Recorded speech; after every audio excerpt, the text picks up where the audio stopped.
Kabar terbaru, Fania, kasir Indomaret yang fasih berbahasa Jepang, kini sudah berada di Jepang. Kasir minimarket di Purwokerto, bernama Fania Puspita Andriani, 20, mencuri perhatian publik setelah video kemampuannya berbicara dalam bahasa Jepang di Indomaret viral di media sosial. Karena hal itu, ia diberikan kejutan reward tiket perjalanan ke Jepang manajemen Indomaret. Kini, dari akun ofisial medsos Indomaret, terlihat Fania sudah berada di Jepang. Fania diketahui tiba di Kansai Airport Station, Osaka, yang diunggah pada Kamis tanggal 18 Januari tahun 2024. Terlihat ia mengenakan pakaian cukup tebal dikarenakan suhu di Jepang yang sangat dingin dibandingkan Indonesia.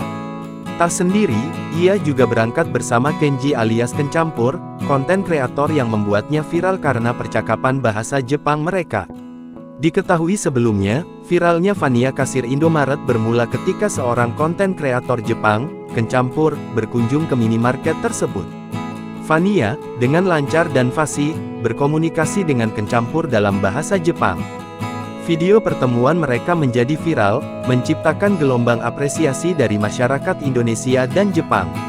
Fania menjelaskan bahwa dirinya tidak pernah mengikuti kursus lancarnya bahasa Jepang Fania karena dia hobi menonton anime dalam 2 tahun belakangan. Fania merupakan warga desa Purwosari, Kecamatan Baturaden, Banyumas.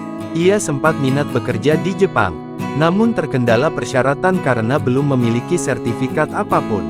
Ia mengaku baru mahir berbahasa Jepang saja, belum mampu menulis.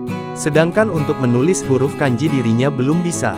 Diketahui Fania adalah lulusan SMA. Ternyata selain berbahasa Jepang, Fania juga fasih berbahasa Inggris. Pelajaran bahasa Inggris didapat dari ayahnya yang mengajarkan sejak kecil. Download Tribun X sekarang, menghadirkan lokal menjadi Indonesia.